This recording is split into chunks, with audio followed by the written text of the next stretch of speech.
किस तरह के इतराज से की है सारी कहानी, कित्थों गल निकली भी खारिज कर दी गई है रजिस्ट्रेशन?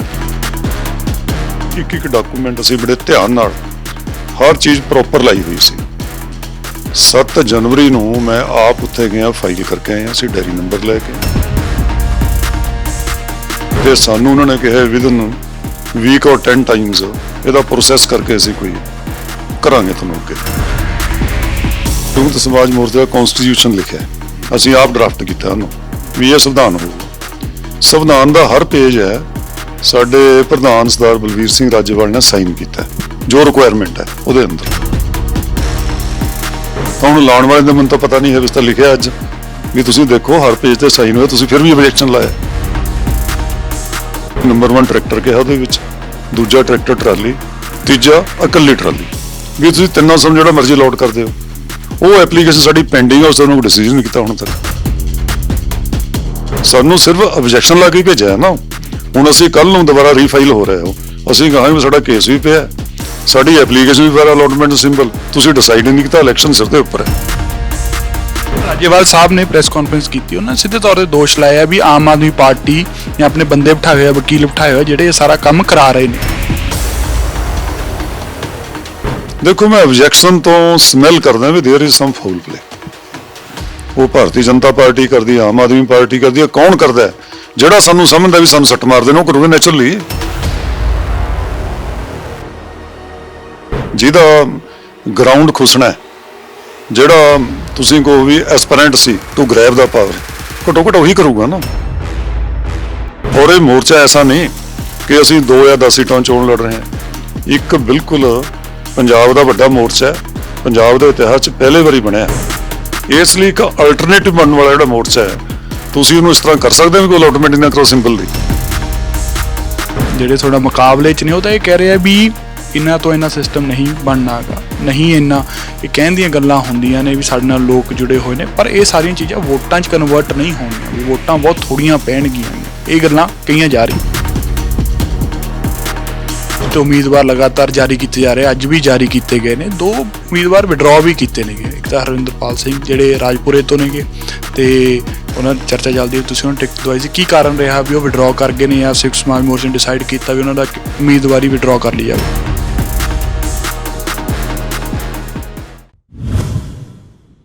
ਸੰਯੁਕਤ ਸਮਾਜ ਮੋਰਚੇ ਦੀ ਰਜਿਸਟ੍ਰੇਸ਼ਨ ਨੂੰ ਲੈ ਕੇ ਬਹੁਤ ਸਾਰੀਆਂ ਕਨਸੋਹਾਂ ਆ ਰਹੀਆਂ ਨੇ। ਕੱਲ ਇੱਥੇ ਤੱਕ ਗੱਲ ਵੀ ਆਈ ਵੀ ਇਲੈਕਸ਼ਨ ਕਮਿਸ਼ਨ ਵੱਲੋਂ ਅਰਜੀ ਦਿੱਤੀ ਗਈ ਸੀ, ਰਜਿਸਟ੍ਰੇਸ਼ਨ ਅਰਜੀ, ਉਹ ਖਾਰਜ ਕਰ ਦਿੱਤੀ ਗਈ ਹੈ। ਪਰ ਅਸਲ ਗੱਲ ਕੀ ਹੈ, ਕੀ ਇਤਰਾਜ਼ ਜਤਾਏ ਗਏ ਨੇ ਇਲੈਕਸ਼ਨ ਕਮਿਸ਼ਨ ਵੱਲੋਂ, ਉਹ ਜਾਣਦੇ ਹਾਂ। ਸਾਡੇ ਨਾਲ ਨੇ ਪ੍ਰੇਮ ਸਿੰਘ ਭੰਗੂ ਜੋ ਕਿ ਸੰਯੁਕਤ ਸਮਾਜ ਮੋਰਚੇ ਦੇ ਲੀਡਰ ਵੀ ਨੇ ਤੇ ਘਨੌਰ ਤੋਂ ਉਮੀਦਵਾਰ ਵੀ ਨੇ। ਗੱਲਬਾਤ ਕਰਦੇ ਹਾਂ ਤੇ ਜਾਣਦੇ ਹਾਂ ਸਾਰੀ ਗੱਲਬਾਤ। ਭੰਗੂ ਸਾਹਿਬ ਬਹੁਤ ਬਹੁਤ ਸਵਾਗਤ ਹੈ ਜੀ ਪ੍ਰੋ ਪੰਜਾਬ ਟੀਵੀ ਤੇ।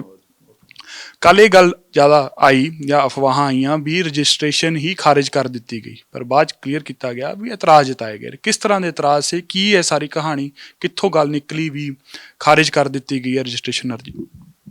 ਦੇਖੋ ਇਸ ਤਰ੍ਹਾਂ ਹੈ ਵੀ ਰਜਿਸਟ੍ਰੇਸ਼ਨ ਦਾ ਪ੍ਰੋਸੈਸ ਇੱਕ ਤਾਂ ਬੜਾ ਕੰਬਰਸਮ ਤੇ ਕੰਪਲੀਕੇਟਡ ਹੁੰਦਾ ਹੈ। It is not so easy, ਇਹਨੂੰ ਅਪਲਾਈ ਕਰਨੀ ਬੜਾ ਔਖਾ ਹੁੰਦਾ। ਸੰਯੁਕਤ ਸਮਾਜ ਮੋਰਚਾ 25 ਦਸੰਬਰ ਨੂੰ ਤਾਂ ਬਣਿਆ, ਟਾਈਮ ਵੀ ਬੜਾ ਸ਼ਾਰਟ ਸੀ, ਪਰ ਅਸੀਂ ਬੜੀ ਮਿਹਨਤ ਨਾਲ ਕਈ ਵਕੀਲਾਂ ਨੇ ਲੱਗ ਕੇ ਸਾਰਾ ਕੋਈ ਕੇਸ ਉਸਦਾ ਤਿਆਰ ਕੀਤਾ।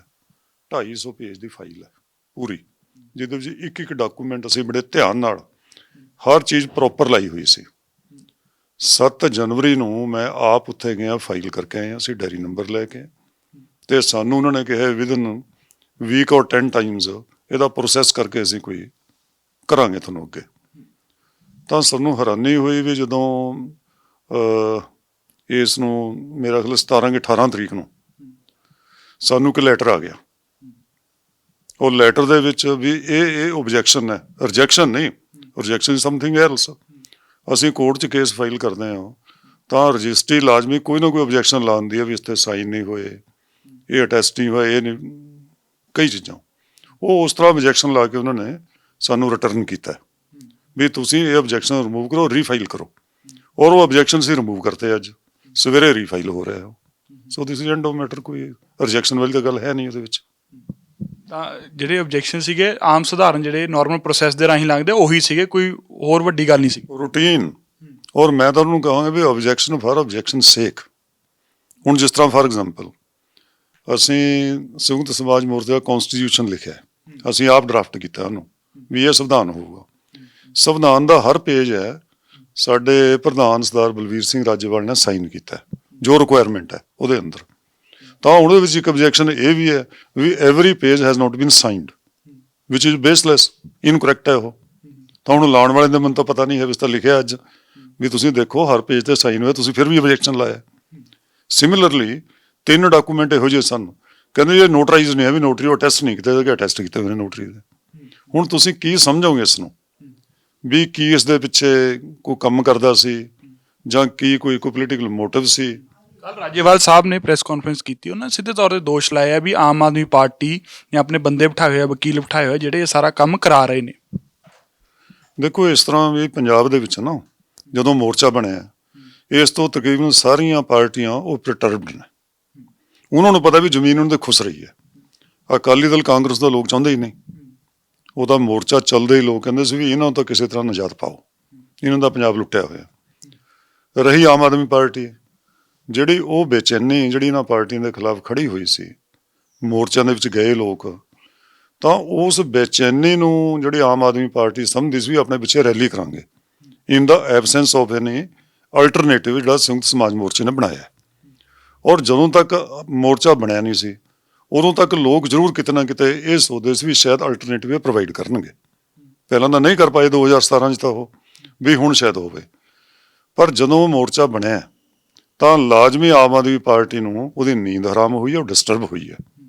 ਉਹ ਤਾਂ ਉਹਨਾਂ ਦਾ ਇਹ ਕਹਿਣਾ ਵੀ ਪਿੱਛੇ ਕਿ ਜੀ ਸੰਯੁਕਤ ਸਮਾਜ ਮੋਰਚੇ ਦੀ ਰਜਿਸਟ੍ਰੇਸ਼ਨ ਹੋ ਰਹੀ ਹੈ, ਰਜਿਸਟ੍ਰੇਸ਼ਨ ਦਾ ਪ੍ਰੋਸੈਸ ਬੜਾ ਲੰਬਾ ਹੁੰਦਾ, 1 ਮਹੀਨੇ ਦਾ ਨੋਟਿਸ ਹੈ, ਹੁਣ ਹਫ਼ਤੇ ਦਾ ਨੋਟਿਸ ਦਿੱਤਾ ਜਾ ਰਿਹਾ, ਕੋਈ ਬੀਜੇਪੀ ਰਲ ਕੇ ਕਰ ਰਹੀ ਹੈ। ਅਜਿਹਾ ਕੁਝ ਨਹੀਂ ਹੈ। ਜਿਹੜਾ ਦੇਖੋ ਇਲੈਕਸ਼ਨ ਕਮਿਸ਼ਨ ਹੈ ਨਾ, ਇਹ ਇੱਕ ਕੌਂਸਟੀਟਿਊਸ਼ਨਲ ਬਾਡੀ ਹੈ, ਉਹਦੇ ਆਪਣੇ ਰਾਈਟਸ ਨੇ, ਉਹਦੇ ਆਪਣੇ ਪ੍ਰੈਰੋਗੇਟਿਵ ਹੈ, ਉਹ ਆਪ ਡਿਸੀਜ਼ਨ ਲੈਂਦੇ ਨੇ। ਔਰ ਮੋਰ ਓਵਰ ਜੇ ਤੁਸੀਂ ਸਮਝੋ ਜਦੋਂ ਇਲੈਕਸ਼ਨ ਡਿਕਲੇਅਰ ਹੋ ਜਾਂਦੀ ਹੈ ਤਾਂ ਈਵਨ ਮੈਂ ਕਹਿੰਦਾ ਵੀ ਸੈਂਟਰ ਗੌਰਮੈਂਟ ਨੂੰ ਕੋਈ ਪਾਵਰ ਨਹੀਂ ਹੁੰਦੀ ਸਟੇਟ ਦੇ। ਸਾਡਾ ਸਟੇਟ ਇਲੈਕਸ਼ਨ ਕਮਿਸ਼ਨ ਉਹ ਸਾਰਾ ਆਲ ਇਨ ਆਲ ਹੈ, ਚੀਫ ਮਿਨਿਸਟਰ ਨੂੰ ਕੋਈ ਪਾਵਰ ਨਹੀਂ ਹੈ। ਹੁਣ ਕੋਈ ਆਰਡਰ ਚੀਫ ਮਿਨਿਸਟਰ ਨਹੀਂ ਪਾਸ ਕਰ ਸਕਦਾ, ਕੋਈ ਡਾਇਰੈਕਸ਼ਨ ਨਹੀਂ ਦੇ ਸਕਦਾ। ਆਈਦਰ ਚੀਫ ਇਲੈਕਟੋਰਲ ਆਫਿਸਰ ਜਿਹੜਾ ਸਟੇਟ 'ਚ ਹੁੰਦਾ ਜਾਂ ਰਿਟਰਨਿੰਗ ਆਫਿਸਰ, ਸਿਰਫ 2 ਹੀ ਅਥਾਰਟੀ ਰਹਿ ਜਾਂਦੀਆਂ। ਇਸੇ ਤਰ੍ਹਾਂ ਸੈਂਟਰ ਦੇ ਵਿੱਚ ਜਦੋਂ ਇਲੈਕਸ਼ਨ ਅਨਾਊਂਸ ਹੋ ਜਾਂਦੀ ਹੈ ਤਾਂ ਜਿਹੜਾ CEC ਹੈ, ਚੀਫ ਇਲੈਕਸ਼ਨ ਕਮਿਸ਼ਨ, ਉਹੀ ਆਲ ਇਨ ਆਲ ਹੁੰਦਾ, ਉਹਨੂੰ ਕੋਈ ਡਿਕਟੇਟ ਨਹੀਂ ਕਰ ਸਕਦਾ। ਇਸ ਲਈ ਉਹ ਆਪਣਾ ਇੰਡੀਪੈਂਡੈਂਟ ਫੈਸਲੇ ਲੈਂਦਾ। ਤਾਂ ਉਹਨੇ ਜੇ ਕੋਈ ਪ੍ਰੋਸੈਸ ਕਿਸ ਤਰ੍ਹਾਂ ਉਹਨੂੰ ਘਟਾਉਣਾ ਹੈ, ਵਧਾਉਣਾ ਹੈ, ਔਰ ਆਬਜੈਕਸ਼ਨ ਵੀ ਜੇ ਲਾਏ ਉਹਨਾਂ ਨੇ, ਹੁਣ ਉਹ ਪਤਾ ਨਹੀਂ ਵੀ ਕਿਸ ਗੱਲ ਤੋਂ ਪ੍ਰੇਰਿਤ ਹੈ, ਉੱਥੇ ਕੀ ਹੈ। ਪਰ ਮੈਂ ਆਬਜੈਕਸ਼ਨ ਪੜ੍ਹ ਕੇ, ਮੈਂ ਵਕੀਲ ਹੋਣ ਦੇ ਨਾਤੇ ਕਹਿੰਦਾ ਵੀ ਆਬਜੈਕਸ਼ਨ ਲੱਗਣੇ ਨਹੀਂ ਸੀ ਚਾਹੀਦੇ, ਉਹ ਕੰਪਲਾਈ ਕੀਤੇ ਹੋਏ ਸੀ। ਅਸੀਂ ਫਾਈਲ ਤੇ ਲਿਖਿਆ ਵੀ ਹੈ ਵੀ ਇਹ ਜਿਹੜੇ ਤੁਸੀਂ ਆਬਜੈਕਸ਼ਨ ਲਾਏ ਹੈ, ਇਹ ਆਬਜੈਕਸ਼ਨ ਫਾਰ ਆਬਜੈਕਸ਼ਨ ਸੇਕ ਨੇ, ਥੀਸ ਆਰ ਟੋਟਲੀ ਬੇਸਲੈਸ। ਅਸੀਂ ਹਰ ਚੀਜ਼ ਪਹਿਲਾਂ ਕੰਪਲਾਈ ਕੀਤੀ ਹੈ, ਉਹ ਸਵੇਰੇ ਰੀਫਾਈਲ ਕਰ ਰਹੇ, let them again go through the file. ਬਲਕਿ ਆਪਾਂ ਆਪਣੇ ਵੱਲੋਂ ਸਾਰੇ ਜਵਾਬ ਹੁਣ ਜਿਹੜੇ ਆਬਜੈਕਸ਼ਨ ਹੈ ਭੇਜ ਦਿੱਤੇ ਨੇ, ਤੇ ਹੁਣ ਉਹ ਨਹੀਂ। ਤੇ ਚੋਣ ਕਮਿਸ਼ਨ ਵੱਲੋਂ ਸਿੰਬਲ ਵੀ ਆਇਆ ਹੈਗਾ ਕਿ ਉਸ ਤੋਂ ਬਾਅਦ ਦੀ ਕਾਰਵਾਈ ਹੈਗੀ ਹੈ, ਜਦੋਂ ਇਹ ਸਾਰਾ ਕੁਝ ਕਲੀਅਰ, ਫਿਰ ਉਸ ਤੋਂ ਬਾਅਦ ਸਿੰਬਲ ਮਿਲੂਗਾ, ਨਿਸ਼ਾਨ ਮਿਲੂਗਾ। ਉਹ ਦੇਖੋ normally as per election rule ਤਾਂ ਇਹ ਹੈ ਕਿ ਜਦੋਂ ਕੋਈ ਪਾਰਟੀ ਰਜਿਸਟਰ ਹੋ ਜਾਂਦੀ ਹੈ ਤਾਂ ਸਾਈਡ ਬਾਈ ਸਾਈਡ ਅਸੀਂ ਇੱਕ ਸਿੰਬਲ ਲੈਣ ਲਈ ਐਪਲੀਕੇਸ਼ਨ ਫਾਈਲ ਕਰਦੇ ਹਾਂ। ਉਹ ਜਿਹੜੀ ਇਲੈਕਸ਼ਨ ਕਮਿਸ਼ਨ ਦੀ ਵੈਬਸਾਈਟ ਹੈ ਨਾ, ਉਸ 'ਤੇ ਬਹੁਤ ਵੱਡਾ ਪਰਫਾਰਮ ਹੈ। ਉਹਦੇ ਮੇਰੇ ਖਿਆਲ 20 ਕਾਲਮ ਨੇ ਜਿਹੜੇ ਭਰ ਕੇ ਦੇਣੇ ਪੈਂਦੇ ਨੇ ਵੀ ਕੀ ਤੁਹਾਡਾ symbol he under the representation of people act. ਤਾਂ ਉਹਦੇ ਵਿੱਚ ਜਦੋਂ ਅਸੀਂ ਰਜਿਸਟ੍ਰੇਸ਼ਨ ਲਈ ਫਾਈਲ ਕਰਕੇ 7 ਤਰੀਕ ਨੂੰ, ਤਾਂ ਅਸੀਂ 11 ਤਰੀਕ ਨੂੰ ਇੱਕ separate application for the allotment of symbol, ਜਿਹਦੇ ਵਿੱਚ 3 ਆਪਸ਼ਨਸ ਆਪਣੀਆਂ ਸਿੰਬਲ ਲਈ ਦੇਣੀ ਪੈਂਦੀ ਵੀ ਕੀ ਆ। ਅਸੀਂ ਨੰਬਰ 1 ਟਰੈਕਟਰ ਕਿਹਾ ਉਹਦੇ ਵਿੱਚ, ਦੂਜਾ ਟਰੈਕਟਰ ਟਰਾਲੀ, ਤੀਜਾ ਇਕੱਲੀ ਟਰਾਲੀ, ਵੀ ਤੁਸੀਂ ਤਿੰਨਾਂ ਸਾਨੂੰ ਜਿਹੜਾ ਮਰਜ਼ੀ ਅਲਾਟ ਕਰ ਦਿਓ। ਉਹ ਐਪਲੀਕੇਸ਼ਨ ਸਾਡੀ ਪੈਂਡਿੰਗ ਆ, ਉਸ ਤੋਂ ਕੋਈ ਡਿਸੀਜਨ ਨਹੀਂ ਕੀਤਾ ਹੁਣ ਤੱਕ, ਨਾ ਉਹ ਰਿਜੈਕਟ ਕੀਤੀ ਨਾ ਐਕਸੈਪਟ ਕੀਤੀ। ਇਸ ਲਈ ਸਾਡਾ ਕੇਸ ਤਾਂ ਜਿਹਨੂੰ ਤੁਸੀਂ ਪਿਆ ਉੱਥੇ, ਸਾਨੂੰ ਸਿਰਫ ਆਬਜੈਕਸ਼ਨ ਲਾ ਕੇ ਹੀ ਭੇਜਿਆ ਨਾ। ਹੁਣ ਅਸੀਂ ਕੱਲ੍ਹ ਨੂੰ ਦੁਬਾਰਾ ਰੀਫਾਈਲ ਹੋ ਰਹੇ ਹੋ, ਅਸੀਂ ਕਹਾਂਗੇ ਵੀ ਸਾਡਾ ਕੇਸ ਵੀ ਪਿਆ, ਸਾਡੀ ਐਪਲੀਕੇਸ਼ਨ ਵੀ ਫਾਰ ਅਲੋਟਮੈਂਟ ਸਿੰਬਲ, ਤੁਸੀਂ ਡਿਸਾਈਡ ਨਹੀਂ ਕੀਤਾ, ਇਲੈਕਸ਼ਨ ਸਿਰ ਦੇ ਉੱਪਰ ਹੈ। ਔਰ ਇਹ ਮੋਰਚਾ ਐਸਾ ਨਹੀਂ ਕਿ ਅਸੀਂ 2 ਜਾਂ 10 ਸੀਟਾਂ ਚੋਣ ਲੜ ਰਹੇ ਹਾਂ। ਇੱਕ ਬਿਲਕੁਲ ਪੰਜਾਬ ਦਾ ਵੱਡਾ ਮੋਰਚਾ ਹੈ, ਪੰਜਾਬ ਦੇ ਇਤਿਹਾਸ 'ਚ ਪਹਿਲੇ ਵਾਰੀ ਬਣਿਆ ਜਿਹੜਾ 117 ਸੀਟਾਂ ਦੇ ਉਮੀਦਵਾਰ ਖੜੇ ਕਰੂਗਾ। ਕੋਈ ਪਾਰਟੀ ਨਹੀਂ ਇਸ ਤਰ੍ਹਾਂ ਕਰ ਪਾਉਂਦੀ ਇੰਨੀ ਜਲਦੀ, ਵਧੀਆ ਉਮੀਦਵਾਰ ਨੇ। ਇਸ ਲਈ ਇੱਕ ਅਲਟਰਨੇਟਿਵ ਬਣਨ ਵਾਲਾ ਜਿਹੜਾ ਮੋਰਚਾ ਹੈ, ਤੁਸੀਂ ਉਹਨੂੰ ਇਸ ਤਰ੍ਹਾਂ ਕਰ ਸਕਦੇ ਹੋ ਵੀ ਕੋਈ ਅਲੋਟਮੈਂਟ ਨਾ ਕਰੋ ਸਿੰਬਲ ਦੀ। There can be no election without any symbol, कोई हो ही नहीं सकती। ਉਹ ਤਾਂ ਇੰਡੀਪੈਂਡੈਂਟ ਵੀ ਜਿਹੜੇ ਲੜਦੇ ਨੇ ਨਾ, ਵੀ ਜੇ ਇੱਕ ਡਿਸਟ੍ਰਿਕਟ ਦੇ ਵਿੱਚ 4 ਖੜੇ ਹੈ ਇੱਕ ਪਾਰਟੀ ਦੇ, ਉਹ ਕਹਿੰਦੇ ਸਾਡੇ 4 ਲੜੇ, ਸਾਨੂੰ ਇੱਕ ਸਿੰਬਲ ਦੇ ਦਿਓ। ਅਸੀਂ ਤਾਂ 117 ਹੈ, ਔਰ ਉਹ ਮੋਰਚਾ ਹੈ ਜਿਹੜਾ ਦਿੱਲੀ ਹਾਕਮ ਨੂੰ ਝੁਕਾ ਕੇ ਆਇਆ, ਤਾਂ ਸਾਨੂੰ ਕਿਸ ਤਰ੍ਹਾਂ ਇਨਕਾਰ ਕਰ ਸਕਦੇ ਹਾਂ ਇੱਕ ਸਿੰਬਲ ਤੋਂ? ਸਾਡਾ ਇਹ ਵੀ ਕੇਸ ਹੈ। ਇਹਦਾ ਕਾਰਨ ਕੀ ਹੈ ਫਿਰ? ਡਿਲੇ ਦਾ ਕਾਰਨ ਕੀ ਹੈ? ਇੰਨੀ ਜਿਹੜੀ ਲਮਕਾਇਆ ਜਾ ਰਿਹਾ ਸਾਰੇ ਕੰਮ, ਤੁਸੀਂ ਕੀ ਦੇਖਦੇ ਹੋ ਜਾਂ ਸੰਯੁਕਤ ਸਮਾਜ ਮੋਰਚਾ ਕਿਵੇਂ ਦੇਖਦਾ ਇਹਨੂੰ ਸਾਰੀ? ਦੇਖੋ, ਮੈਂ ਆਬਜੈਕਸ਼ਨ ਤੋਂ ਸਮੈਲ ਕਰਦਾ ਵੀ there is some foul play. ਉਹ ਭਾਰਤੀ ਜਨਤਾ ਪਾਰਟੀ ਕਰਦੀ ਹੈ, ਆਮ ਆਦਮੀ ਪਾਰਟੀ ਕਰਦੀ ਹੈ, ਕੌਣ ਕਰਦਾ ਹੈ? ਜਿਹੜਾ ਸਾਨੂੰ ਸਮਝਦਾ ਵੀ ਸਾਨੂੰ ਸੱਟ ਮਾਰਦੇ ਨੇ ਉਹ ਕਰੂਗੇ ਨੈਚੁਰਲੀ। ਜਿਹਦਾ ਗਰਾਊਂਡ ਖੁੱਸਣਾ ਹੈ, ਜਿਹੜਾ ਤੁਸੀਂ ਕਹੋ ਵੀ ਐਸਪੀਰੈਂਟ ਸੀ ਟੂ ਗ੍ਰੈਬ ਦਾ ਪਾਵਰ, ਘੱਟੋ ਘੱਟ ਉਹੀ ਕਰੂਗਾ ਨਾ। ਇਸ ਲਈ ਮੈਨੀਪੂਲੇਸ਼ਨ ਜ਼ਰੂਰ ਹੈ। ਮੈਂ ਨਹੀਂ ਕਹਿੰਦਾ ਵੀ ਕਿਹਨੇ ਕੀਤੀ ਹੈ, ਕਿਉਂਕਿ ਆਬਜੈਕਸ਼ਨ ਤੋਂ ਮੈਨੂੰ ਇਹ ਲੱਗਦਾ ਵੀ ਆਬਜੈਕਸ਼ਨ ਇਹ ਲੱਗਣੇ ਨਹੀਂ ਸੀ। ਇਹ ਆਬਜੈਕਸ਼ਨ ਲਾਉਣ ਲਈ ਲਾਏ ਗਏ, ਇਹ ਮੈਨੀਪੂਲੇਟ ਕਰਕੇ ਲਾਏ ਗਏ। ਨਹੀਂ ਤਾਂ ਸਾਡਾ ਉਹ ਪਾਸ ਹੋ ਜਾਂਦਾ, ਸਾਨੂੰ ਮੇਰੇ ਖਿਆਲ ਅਸੈਂਬਲੀ ਮਿਲ ਜਾਂਦਾ ਹੁਣ ਨੂੰ। ਇਹ ਡਿਲੇ ਜੇ ਹਫਤਾ ਕੀਤਾ ਹੈ ਨਾ, ਤਾਂ ਕਿਸੇ ਨਾ ਕੋਈ ਰੋਲ ਪਲੇ ਕੀਤਾ ਇਸ ਦੇ ਵਿੱਚ। ਤੁਸੀਂ ਫਿਰ ਇਹ ਮੁੱਦਾ ਹੁਣ ਪੂਰੀ ਤਰੀਕੇ ਨਾਲ ਫਿਰ ਤੋਂ ਇਲੈਕਸ਼ਨ ਕਮਿਸ਼ਨ ਨਾਲ ਚੱਕਿਆ, ਉਹਨਾਂ ਵੱਲੋਂ ਰਿਸਪੌਂਸ ਆਇਆ? ਕੋਈ ਕੀ ਗੱਲ ਕੀਤੀ ਗਈ ਉਹਨੂੰ? ਨਹੀਂ, ਅਸੀਂ ਦੋਵੇਂ ਪਾਸੇ ਟੇਕ ਅਪ ਕਰ ਰਹੇ ਹਾਂ ਇਸ ਨੂੰ। ਕੱਲ ਨੂੰ ਅਸੀਂ ਜਿਹੜਾ ਚੀਫ ਇਲੈਕਟੋਰਲ ਆਫਿਸਰ ਹੈ ਆਪਣਾ ਚੰਡੀਗੜ੍ਹ 'ਚ ਬੈਠਦਾ ਨਾ, ਮਿਸਟਰ ਰਾਜੂ, ਕੱਲ ਨੂੰ ਸਾਡਾ ਡੈਪੂਟੇਸ਼ਨ ਉਹਨੂੰ ਮਿਲਣਾ ਹੈ। ਪ੍ਰਧਾਨ ਜੀ ਨੇ ਆਉਣਾ, ਅਸੀਂ ਐਪਲੀਕੇਸ਼ਨ ਤਿਆਰ ਕੀਤੀ ਹੈ, ਸਾਡਾ 4-5 ਮਹੀਨੇ ਡੈਪੂਟੇਸ਼ਨ ਜਾਣਾ। ਅਸੀਂ 2 ਚੀਜ਼ਾਂ ਕਹਿਣੀਆਂ ਉਹਨਾਂ ਨੂੰ ਵੀ ਇੱਕ ਤਾਂ ਅਸੀਂ ਰਜਿਸਟ੍ਰੇਸ਼ਨ ਲਈ ਅਪਲਾਈ ਕੀਤਾ ਸੀ, ਉਹ ਜੇ ਪੈਂਡਿੰਗ ਹੈ, ਆਬਜੈਕਸ਼ਨ ਲੱਗਿਆ, ਅਸੀਂ ਦੁਬਾਰਾ ਫਾਈਲ ਕਰਤਾ। ਨੰਬਰ 2, ਸਿੰਬਲ ਲੈਣ ਵਾਸਤੇ ਅਸੀਂ ਜੋ ਰਿਕੁਆਇਰਮੈਂਟ ਅੰਡਰ ਦਾ ਲਾ, ਉਹ ਐਪਲੀਕੇਸ਼ਨ ਅਸੀਂ 10 ਦਿਨ ਪਹਿਲਾਂ 17 ਤਰੀਕ ਨੂੰ, ਹੁਣ ਕਿੰਨੇ 7-8 ਦਿਨ ਹੋ ਗਏ ਉਸ ਨੂੰ, ਉਹ ਅਸੀਂ ਫਾਈਲ ਕਰ ਚੁੱਕੇ ਹਾਂ। ਸਿੰਬਲ ਦਿੱਤੇ ਹੋਏ ਨੇ, ਉਹ 'ਤੇ ਕੋਈ ਫੈਸਲਾ ਨਹੀਂ ਕੀਤਾ ਹੈ ਵੀ ਭਾਵੇਂ ਨਾ ਤੁਸੀਂ ਉਹਨਾਂ ਨੂੰ ਕੋਈ ਫੈਸਲਾ ਕਰ ਦਿਓ, ਜਾਂ ਤੁਹਾਡੀ ਡਿਸਕ੍ਰਿਸ਼ਨ ਹੈ, ਕੰਪੀਟੈਂਸੀ ਹੈ chief electoral officer the. He can allot a common symbol to all the candidates of one ਮੋਰਚਾ, ਉਹਦੀ ਕੰਪੀਟੈਂਸੀ ਹੈ। ਅਸੀਂ ਕਹਾਂਗੇ ਭਾਵੇਂ ਤੁਸੀਂ ਕਰ ਦਿਓ, ਸਾਡਾ ਸਿੰਬਲ ਤਾਂ ਇਹ ਜਿਹੜੇ ਲਿਖ ਕੇ ਦਿੱਤੇ ਹੈ, ਟਰੈਕਟਰ ਹੈ, ਇਹ ਹੈ, ਤੁਸੀਂ ਸਾਨੂੰ ਅਲਾਉਡ ਕਰ ਦਿਓ, ਭਾਵੇਂ ਟੈਂਪਰੇਰੀ ਕਿਉਂ ਨਾ ਹੋਵੇ। ਅਸੀਂ ਇਲੈਕਸ਼ਨ ਲੜਾਂਗੇ, ਸਾਡੇ ਮੋਰਚੇ ਦੇ ਉਮੀਦਵਾਰ ਜਿੱਤਣਗੇ, ਅਸੀਂ ਚੰਗੀ ਪਰਸੈਂਟੇਜ ਲਵਾਂਗੇ, ਤਾਂ ਮੋਰਚਾ ਆਪਣੇ ਆਪ ਹੀ ਮਾਨਤਾ ਪ੍ਰਾਪਤ ਹੋ ਜਾਏਗਾ, ਤਾਂ ਸਿੰਬਲ ਰਿਜ਼ਰਵ ਹੋ ਜਾਣਾ। ਕਿਉਂਕਿ ਦੇਖੋ, ਕੋਈ ਵੀ ਸਿੰਬਲ ਹੈ ਨਾ ਜਿਹੜਾ ਰਜਿਸਟਰਡ ਪਾਰਟੀ ਵਿੱਚ ਹੈ ਹੋਵੇ, ਰਜਿਸਟਰ ਪਾਰਟੀ ਨੂੰ ਜਿਹੜਾ ਸਿੰਬਲ ਹੈ ਪਹਿਲੀ ਇਲੈਕਸ਼ਨ ਨੂੰ ਟੈਂਪਰੇਰੀ ਮਿਲਦਾ। ਜੇ ਉਹ ਪਾਰਟੀ ਕੋਲ ਪਰਸੈਂਟੇਜ ਜਿਹੜੀ ਟੋਟਲ ਵੋਟ ਪੋਲ ਦਾ 6% ਹੁੰਦੀ ਹੈ, ਉਹ ਵੋਟਾਂ ਹਾਸਲ ਕਰੂਗੀ, ਤਾਂ ਉਹ ਸਟੇਟ ਦੇ ਵਿੱਚ ਮਾਨਤਾ ਪ੍ਰਾਪਤ ਪਾਰਟੀ ਹੋਏਗੀ। ਫਿਰ ਉਹਦਾ ਸਿੰਬਲ ਰਿਜ਼ਰਵ ਹੋ ਜਾਏਗਾ ਫਾਰਐਵਰ। ਜਾਂ ਉਹ 1 ਜਾਂ 2 MLA ਜਿਤਾਵੇ, ਜੇ ਉਹ ਉਹਦਾ 1-2 MLA ਵੀ ਨਹੀਂ ਜਿੱਤਦਾ, 6% ਵੋਟਾਂ ਵੀ ਨਹੀਂ ਲੈਂਦੀ, ਤਾਂ ਉਸ ਇਲੈਕਸ਼ਨ ਲਈ ਤਾਂ ਸਿੰਬਲ ਰਹੂਗਾ, ਜਿਹੜੀ ਮਿਲੇਗੀ ਇੱਕ ਸਿੰਬਲ, ਪਰ ਅੱਗੇ ਲਈ ਸੀਜ਼ ਹੋ ਜਾਏਗਾ, ਫਿਰ ਨਹੀਂ ਹੋਏਗਾ। That will be temporary symbol. ਇਹ ਪ੍ਰੋਵੀਜ਼ਨ ਹੈ, ਮੈਂ ਤਾਂ ਵੈਬਸਾਈਟ ਤੋਂ ਕਹਿ ਰਿਹਾ ਇਲੈਕਸ਼ਨ ਕਮਿਸ਼ਨ ਦੀ, ਆਪਣੇ ਆਪ ਤਾਂ ਅਸੀਂ ਕੁਝ ਕਹਿੰਦੇ ਨਹੀਂ ਹੈ। ਸੋ ਇਸ ਲਈ ਸਾਡਾ ਦੋਵੇਂ ਪਾਸੇ ਕੇਸ ਹੈ। ਅਸੀਂ ਕਹਿੰਦੇ ਵੀ ਰਜਿਸਟ੍ਰੇਸ਼ਨ ਲਈ ਅਪਲਾਈ ਕਰਤਾ, ਆਬਜੈਕਸ਼ਨ ਲਾਏ, ਰਿਮੂਵ ਕਰਤੇ, ਦੁਬਾਰਾ ਫਾਈਲ ਕੀਤਾ। ਐਪਲੀਕੇਸ਼ਨ ਫਾਰ ਅਲਾਟਮੈਂਟ ਸਿੰਬਲ ਸਾਡੀ ਪੈਂਡਿੰਗ ਵੀ ਡਿਸਾਈਡ ਨਹੀਂ ਕੀਤੀ ਹੈ। ਇਲੈਕਸ਼ਨ ਸਿਰ ਦੇ ਉੱਪਰ ਆਈ ਹੋਈ ਹੈ, ਹਫਤਾ ਰਹਿ ਗਿਆ, ਨੋਮੀਨੇਸ਼ਨ ਪਰਸੋਂ ਨੂੰ ਸ਼ੁਰੂ ਹੈ। 117 ਉਮੀਦਵਾਰ ਸਾਡੇ ਖੜੇ ਨੇ। We are not a small party, ਸਾਨੂੰ ਸਿੰਬਲ ਅਲਾਟ ਕਰੋ ਇੱਕ ਸਾਰੀ ਸਟੇਟ ਦੇ ਵਿੱਚ। We have a better case to plead there. ਇਹੀ ਅਸੀਂ ਚੀਫ ਇਲੈਕਟੋਰਲ ਆਫਿਸਰ ਨੂੰ ਕਹਿਣ ਵਾਲੇ ਹਾਂ ਕਿ ਹਾਂ, ਕੱਲ ਕਹਾਂਗੇ ਵੀ ਇਸ ਤਰ੍ਹਾਂ ਦਾ ਨਹੀਂ ਹੈ ਵੀ ਇੱਕ ਵੱਡੀ ਧਿਰ ਹੈ ਸੰਯੁਕਤ ਸਮਾਜ ਮੋਰਚਾ, ਜਿੱਥੋਂ ਸਾਰੀਆਂ ਪਾਰਟੀਆਂ ਕੰਮਦੀਆਂ ਨੇ ਉਹਨੂੰ ਦੇਖ ਕੇ। ਥਾਂ ਤਾਂ ਸਾਡੇ ਉਮੀਦਵਾਰ ਨੇ, ਬਹੁਤ ਬੈਟਰ ਉਮੀਦਵਾਰ ਨੇ। ਇਸ ਲਈ ਬਿਨਾਂ ਸਿੰਬਲ ਦਾ ਕੋਈ ਇਲੈਕਸ਼ਨ ਨਹੀਂ ਨਾ ਹੋ ਸਕਦੀ। ਇਹ ਤਾਂ ਨਹੀਂ ਵੀ ਤੁਸੀਂ ਸਿੰਬਲ ਸਾਨੂੰ ਦਿਓਗੇ ਜਿਸ ਦਿਨ ਨੋਮੀਨੇਸ਼ਨ ਫਾਈਲ ਹੋ ਜਾਊਗੀ। ਤੁਸੀਂ ਸਾਨੂੰ ਪਹਿਲਾਂ ਦੱਸੋ ਸਾਡੇ ਸਿੰਬਲ ਨੇ, ਇੱਕ ਯੂਨੀਫਾਰਮ ਅਲਾਉਟ ਕਰ ਦਿਓ, ਭਾਵੇਂ ਇਸ ਇਲੈਕਸ਼ਨ ਲਈ ਉਹ ਟੈਂਪਰੇਰੀ ਕਿਉਂ ਨਾ ਹੋਵੇ। ਅਸੀਂ ਇਲੈਕਸ਼ਨ ਲੜ ਕੇ ਪਰਸੈਂਟੇਜ ਉਹ ਵੋਟ ਲਵਾਂਗੇ, ਸਾਡਾ ਰਿਜ਼ਰਵ ਹੋ ਜਾਊਗਾ ਉਸ ਤੋਂ ਬਾਅਦ। ਇਹ ਹੈ, ਦਿਸ ਇਜ਼ ਦਾ ਪ੍ਰੋਸੀਜਰ। ਜੀ ਵੈਸੇ ਭੰਗੂ ਸਾਹਿਬ, ਲਿਸਟ ਉਮੀਦਵਾਰ ਲਗਾਤਾਰ ਜਾਰੀ ਕੀਤੇ ਜਾ ਰਹੇ, ਅੱਜ ਵੀ ਜਾਰੀ ਕੀਤੇ ਗਏ ਨੇ। 2 ਉਮੀਦਵਾਰ ਵਿਡਰਾਅ ਵੀ ਕੀਤੇ ਨੇਗੇ। ਇੱਕ ਤਾਂ ਹਰਵਿੰਦਰਪਾਲ ਸਿੰਘ ਜਿਹੜੇ ਰਾਜਪੁਰੇ ਤੋਂ ਨੇਗੇ, ਤੇ ਉਹਨਾਂ ਦੀ ਚਰਚਾ ਚੱਲਦੀ ਵੀ ਤੁਸੀਂ ਉਹਨਾਂ ਨੂੰ ਟਿਕਟ ਦਵਾਈ ਸੀ। ਕੀ ਕਾਰਨ ਰਿਹਾ ਵੀ ਉਹ ਵਿਡਰਾਅ ਕਰ ਗਏ ਨੇ, ਜਾਂ ਸੰਯੁਕਤ ਸਮਾਜ ਮੋਰਚੇ ਨੇ ਡਿਸਾਈਡ ਕੀਤਾ ਵੀ ਉਹਨਾਂ ਦਾ ਉਮੀਦਵਾਰੀ ਵਿਡਰਾਅ ਕਰ ਲਈ ਜਾਵੇ? ਨਹੀਂ, ਮੈਂ ਨਹੀਂ ਸੀ ਦਵਾਈ। ਸਾਡੀ ਪਾਰਲੀਮੈਂਟਰੀ ਬੋਰਡ ਹੈ ਉੱਥੇ, ਉਹਦਾ ਮੈਂ ਮੈਂਬਰ ਤਾਂ ਜ਼ਰੂਰ ਹਾਂ। ਸਕਰੀਨਿੰਗ ਕਮੇਟੀ ਹੁੰਦੀ ਹੈ ਪਹਿਲਾਂ। ਕੁਝ ਐਪਲੀਕੈਂਟਸ ਉਹਦੇ ਵਿੱਚ ਗਏ ਸੀ, ਇਹ ਵੀ ਇੱਕ ਐਪਲੀਕੈਂਟ ਸੀ। ਤਾਂ ਉਹਨਾਂ ਨੇ ਦੇਖ ਕੇ ਜਿਹੜੇ ਦੂਜੇ ਕੈਂਡੀਡੇਟ ਸੀ, ਉਹ ਜਿਸ ਤਰ੍ਹਾਂ ਇੱਕ BJP ਬੈਕਗਰਾਊਂਡ ਵਾਲਾ ਸੀ, ਇੱਕ ਕਾਂਗਰਸੀ ਬੈਕਗਰਾਊਂਡ ਵਾਲਾ ਸੀ, ਇੱਕ ਸੀ ਆਮ ਆਦਮੀ ਪਾਰਟੀ ਜਿਹੜਾ ਪਿੱਛੇ ਕੈਂਡੀਡੇਟ ਰਿਹਾ ਸੀ ਇੱਥੇ, ਇੱਕ ਉਹ ਸੀ। ਇਸ ਲਈ ਉਹਨਾਂ ਸਾਰਿਆਂ ਨੇ ਦੇਖ ਕੇ ਵੀ ਇਹ ਇੱਕ ਫਰੈਸ਼ ਨਵਾਂ ਮੁੰਡਾ ਹੈ, ਕਿਸੇ ਕੋਈ ਬੈਕਗਰਾਊਂਡ ਇਸ ਤਰ੍ਹਾਂ ਨਹੀਂ ਹੈ, ਚੱਲ ਇਹਨੂੰ ਉਹਨਾਂ ਨੇ ਡਿਸਾਈਡ ਕਰਤਾ ਸੀ। ਪਰ ਬਾਅਦ ਦੇ ਵਿੱਚ ਮੈਨੂੰ ਪਤਾ ਚੱਲਿਆ ਵੀ ਕਿਉਂਕਿ ਹਰ ਹਲਕੇ ਤੋਂ ਕੁਝ ਨਾ ਕੁਝ ਲੋਕ ਇਤਰਾਜ਼ ਕਰਨ ਵਾਲੇ ਵੀ ਹੁੰਦੇ ਨੇ, ਕੁਝ ਗਏ ਹੋਣੇ, ਤਾਂ ਮੈਂ ਤਾਂ ਅੱਜ ਹੁਣ ਉਸ ਦੇ ਵਿੱਚ ਪੜ੍ਹ ਰਿਹਾ ਸੀ ਤਾਂ ਵੀ 8 ਉਮੀਦਵਾਰ ਐਲਾਨ ਹੋਏ ਨੇ ਔਰ ਦੋਵਾਂ ਦੀ ਵਿਡਰਾ ਵੀ ਕੀਤਾ ਹੈ ਪਬਲਿਕ ਵੱਲੋਂ ਕੋਈ ਸੁਜੈਸ਼ਨ ਆਉਣ ਦੇ ਸਵਾਲ ਤੇ ਵੀ, ਤਾਂ ਕਿ ਪਬਲਿਕ ਦੇ ਸੈਂਟੀਮੈਂਟਸ ਨੇ ਇੱਕ ਕਾਦੀਆਂ ਤੋਂ ਕੀਤਾ ਕਿ ਉਹਨੂੰ ਕੀਤਾ। ਕੋਈ ਐਸੀ ਗੱਲ ਨਹੀਂ, ਕਿਸੇ ਕੋਈ ਡਿਸਰਿਸਪੈਕਟ ਨਹੀਂ ਹੈ, ਆਖਰ ਲੋਕਾਂ ਦਾ, ਲੋਕਾਂ ਦੇ ਨੁਮਾਇੰਦੇ ਨੇ। ਜੇ ਲੋਕਾਂ ਦੇ ਵਿੱਚੋਂ ਕੋਈ ਨੈਗੇਟਿਵਿਟੀ ਆਊਗੀ ਤਾਂ ਲਾਜ਼ਮੀ ਸੰਯੁਕਤ ਸਮਾਜ ਮੋਰਚਾ ਉਸ ਨੂੰ ਸੋਚੂਗਾ, ਐਸੀ ਕੋਈ ਗੱਲ ਨਹੀਂ। ਇਹ ਚੰਦੂਮਾਜਰੇ ਦੇ ਪਰਿਵਾਰ ਤੋਂ ਵੀ ਨੇ ਨਾ ਇਹ ਜਿਹੜੇ ਕੈਂਡੀਡੇਟ ਨੇ ਰਾਜਪੁਰਾ? ਇਹ ਉਹਨਾਂ ਦਾ ਭਾਣਜਾ ਹੈ, ਇਹ ਉਹਨਾਂ ਦਾ ਭਾਣਜਾ ਹੈ। ਤਾਂ ਕੀ ਉਹਨਾਂ ਵੱਲੋਂ ਪ੍ਰੈਸ਼ਰ ਸੀ ਕਿ ਇਹੀ ਕਾਰਨ ਰਿਹਾ ਵੀ ਵਿਡਰਾਅ ਕੀਤਾ ਗਿਆ? ਨਹੀਂ, ਕਿਸੇ ਦਾ ਕੋਈ ਪ੍ਰੈਸ਼ਰ ਨਹੀਂ।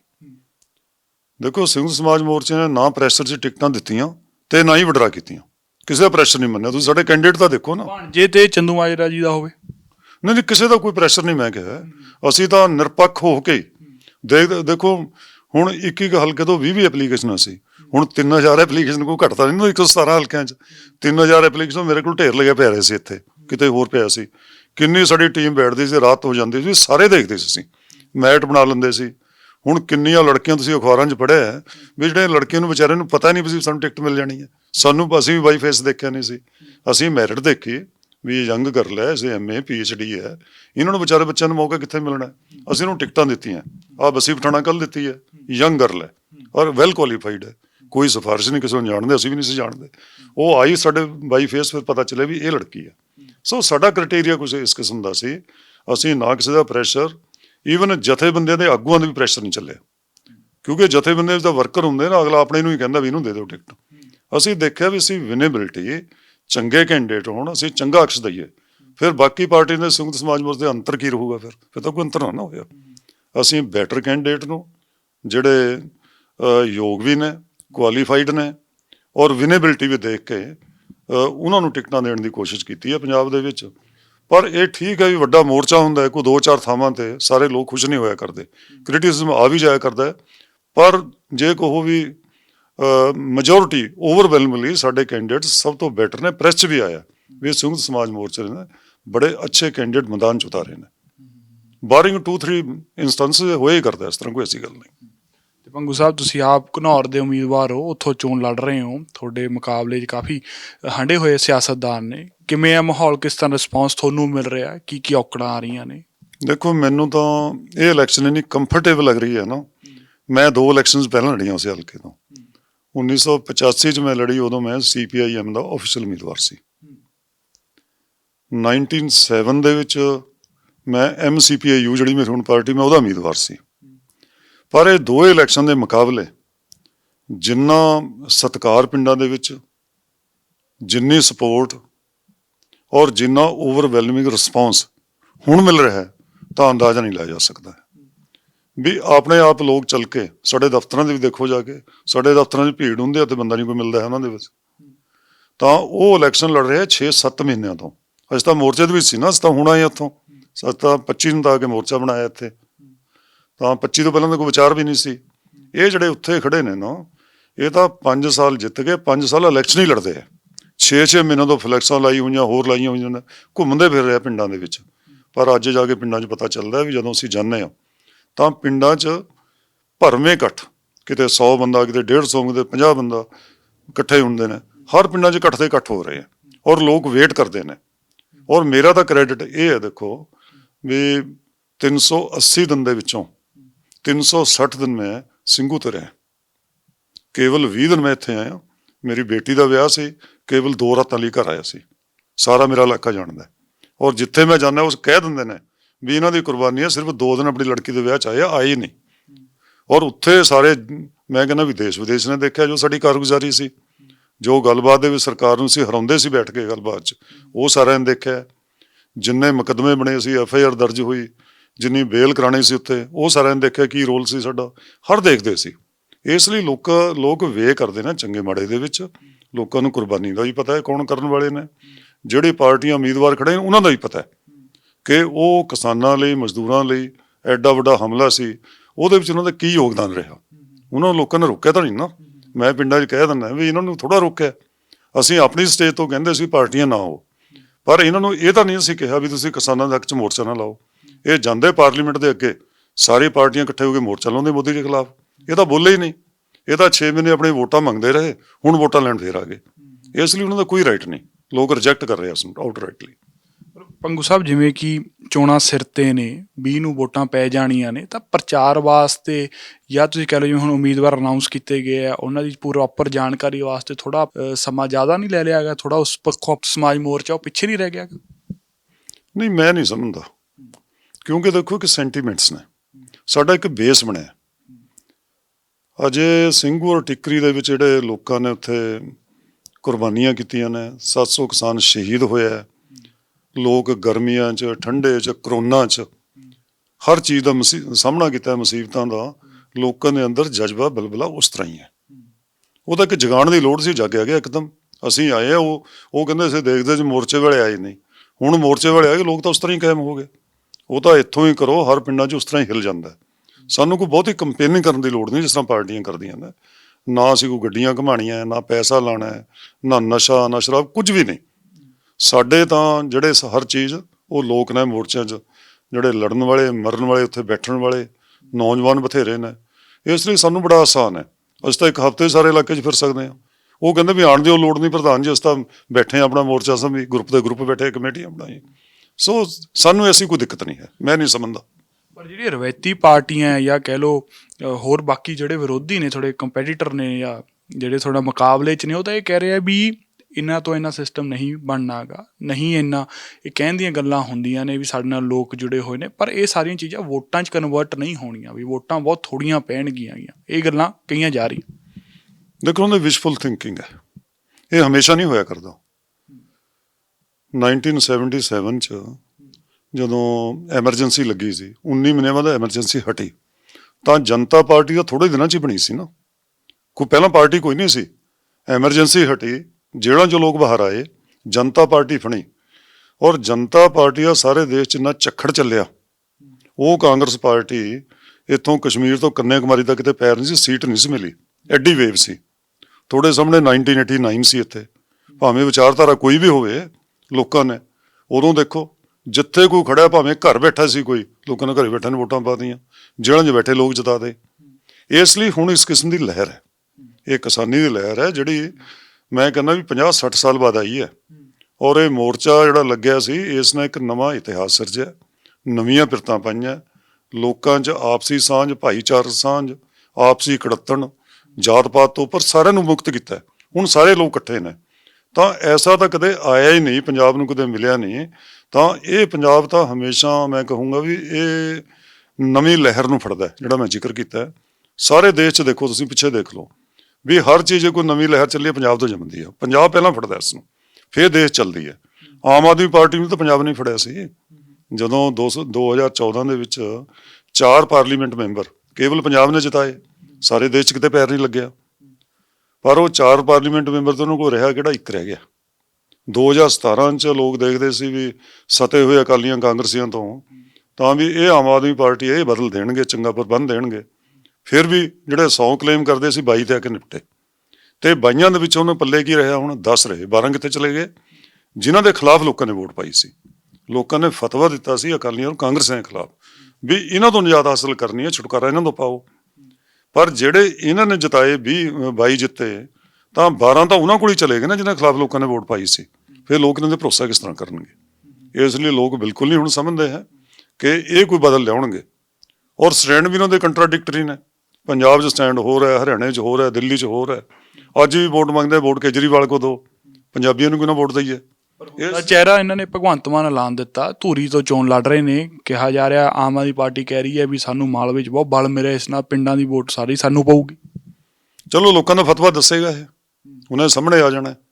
ਚਿਹਰਾ ਕਿਸ ਤਰ੍ਹਾਂ ਲੈਣਾ, ਕਿੰਨੀ ਦੇਰ ਬਾਅਦ, ਕਿਸ ਉਸ ਦੇ ਵਿੱਚ, ਇਹ ਲੋਕ ਦੱਸਣਗੇ ਇਸ ਨੂੰ, ਕੋਈ ਐਸੀ ਗੱਲ ਨਹੀਂ ਹੈ। ਤੁਸੀਂ ਕਿਵੇਂ ਦੇਖਦੇ ਹੋ ਭਗਵੰਤ ਮਾਨ ਨੂੰ, ਜਿਹੜਾ ਆਮ ਆਦਮੀ ਪਾਰਟੀ ਨੇ ਚਿਹਰਾ ਐਲਾਨਿਆ, ਤੁਸੀਂ ਕਿਵੇਂ ਦੇਖਦੇ ਹੋ? ਇਹ ਉਹਨਾਂ ਦਾ ਪ੍ਰੈਰੋਗੇਟਿਵ ਹੈ। ਅਸੀਂ ਨਾ ਕੋਈ ਵਿਰੋਧ ਕਰਦੇ ਹਾਂ, ਨਾ ਸਪੋਰਟ ਕਰਦੇ ਹਾਂ। ਹਰ ਪਾਰਟੀ ਦਾ ਦੇਖੋ ਡੈਮੋਕ੍ਰੈਟਿਕ ਅਧਿਕਾਰ ਹੈ। ਅਸੀਂ ਆਪਣਾ ਚਿਹਰਾ ਰਾਜੇਵਾਲਾ ਸਾਹਿਬ ਨੂੰ ਐਲਾਨਿਆ, ਸਾਡਾ ਅਧਿਕਾਰ ਹੈ। ਉਹ ਮੋਰਚੇ ਦੇ ਪ੍ਰਮੁੱਖ ਨੇਤਾ ਹੈ। ਮੈਂ ਕਹਿੰਦਾ ਵੀ ਸਾਰੀ ਪਾਰਟੀਆਂ ਕੋਲੇ, ਜੇ ਆਪਾਂ ਉਹਨੂੰ ਮੈਰਿਟ, ਕ੍ਰੈਡੀਬਿਲਿਟੀ ਦੇਖੀਏ, ਬੰਦੇ ਦਾ ਪਾਸ ਦੇਖੀਏ, ਉਹਦੀ ਸਟਰਗਲ ਦੇਖੀਏ, ਸਾਰੀ ਪਾਰਟੀਆਂ ਕੋਲ ਬਲਵੀਰ ਸਿੰਘ ਰਾਜੇਵਾਲ ਦੇ ਮੁਕਾਬਲੇ ਕੋਈ ਉਮੀਦਵਾਰ ਨਹੀਂ ਮੁੱਖ ਮੰਤਰੀ ਦਾ ਹੈ। ਨੰਬਰ 1 ਉਮੀਦਵਾਰ ਹੈ ਪੰਜਾਬ ਲਈ ਹੈ। ਔਰ ਪੰਜਾਬ ਦੀ ਕਿਸਾਨਾਂ ਨੂੰ, ਮਜ਼ਦੂਰਾਂ ਨੂੰ, ਜੇ ਪੰਜਾਬ ਦੇ ਵਿੱਚ ਕੋਈ ਸੁਧਾਰ ਕਰਨਾ ਹੈ, ਕੋਈ ਪੰਜਾਬ ਮਾਡਲ ਲਿਆਉਣਾ ਹੈ, ਪੰਜਾਬ ਨੂੰ ਬਚਾਉਣਾ ਹੈ, ਤਾਂ ਰਾਜੇਵਾਲ ਸਾਹਿਬ ਤੋਂ ਇਲਾਵਾ ਨਾ ਕੋਈ ਅੱਛਾ ਪ੍ਰੋਗਰਾਮ ਦੇ ਸਕਦਾ ਹੈ, ਨਾ ਇੰਨੀ ਕੁਰਬਾਨੀ ਕਿਸੇ ਦੀ ਹੈ, ਭਾਵੇਂ ਜਿਹੜੀ ਮਰਜ਼ੀ ਪਾਰਟੀ ਕਹੀ ਜਾਏ, ਕਿਸੇ ਕੋਲ ਨਹੀਂ ਹੈ। ਬਹੁਤ ਬਹੁਤ ਧੰਨਵਾਦ ਸਾਡੇ ਨਾਲ ਜੁੜਨ ਵਾਸਤੇ ਪ੍ਰੋ ਪੰਜਾਬ ਟੀਵੀ ਦੇ ਭੰਗੂ ਸਾਹਿਬ। ਤਾਂ ਪ੍ਰੇਮ ਸਿੰਘ ਭੰਗੂ ਜੀ ਨੇ ਦੱਸਿਆ ਵੀ ਕੀ ਗੱਲ ਹੈ, ਕੀ ਗੱਲ ਇਲੈਕਸ਼ਨ ਕਮਿਸ਼ਨ ਨੇ ਕਹੀ ਹੈ, ਕਿਹੋ ਜਿਹੇ ਇਤਰਾਜ਼ ਉਹਨਾਂ ਵੱਲੋਂ ਜਤਾਏ ਗਏ ਤੇ ਕੱਲ ਇੱਕ ਵਫਦ ਹੈ ਜਿਹੜਾ ਸੰਯੁਕਤ ਸਮਾਜ ਮੋਰਚੇ ਦਾ, ਉਹ ਇਲੈਕਸ਼ਨ ਕਮਿਸ਼ਨ ਨੂੰ ਜਾ ਕੇ ਮਿਲੂਗਾ, ਉਹਨਾਂ ਨੂੰ ਦੱਸੂਗਾ ਵੀ ਇੱਕ ਅਰਜੀ ਵੀ ਦਊਗਾ ਵੀ ਸਾਡਾ ਜਿਹੜਾ ਸਿੰਬਲ ਹੈ, ਚੋਣ ਨਿਸ਼ਾਨ ਹੈ, ਉਹਦੀ ਦੇਰੀ ਨਾ ਕੀਤੀ ਜਾਵੇ। ਅਸੀਂ ਇੱਕ ਬਹੁਤ ਵੱਡੀ ਧਿਰਾਂ ਪੰਜਾਬ ਦੀ ਸਿਆਸਤ 'ਚ, ਤਾਂ ਸਾਨੂੰ ਜਲਦ ਤੋਂ ਜਲਦ ਚੋਣ ਨਿਸ਼ਾਨ ਦਿੱਤਾ ਜਾਵੇ ਤੇ ਜਿੰਨੀਆਂ ਵੀ ਆਬਜੈਕਸ਼ਨ ਹੈ ਉਹ ਅਸੀਂ ਕਲੀਅਰ ਕਰ ਦਿੱਤੀਆਂ ਨੇ, ਤਾਂ ਉਹਨਾਂ ਨੂੰ ਠੀਕ ਕਰ ਦਿੱਤਾ ਜਾਵੇ ਤੇ ਪਾਰਟੀ ਰਜਿਸਟ੍ਰੇਸ਼ਨ 'ਚ ਕੋਈ ਔਖ ਨਹੀਂ ਹੋਣੀ ਚਾਹੀਦੀ। ਹੁਣ ਦੇਖਣਾ ਇਹ ਹੋਵੇਗਾ ਕੱਲ ਦੀ ਮੀਟਿੰਗ ਤੋਂ ਬਾਅਦ ਇਲੈਕਸ਼ਨ ਕਮਿਸ਼ਨ ਕੀ ਫੈਸਲਾ ਲੈਂਦਾ। ਚੰਡੀਗੜ੍ਹ ਤੋਂ ਕੈਮਰਾਮੈਨ ਸ਼ਮਸ਼ੇਰ ਸਿੰਘ ਨਾਲ ਮੈਂ ਸ਼ੁਭਕਰਮਨ ਧਾਲੀਵਾਲ, ਪ੍ਰੋ ਪੰਜਾਬ ਟੀਵੀ।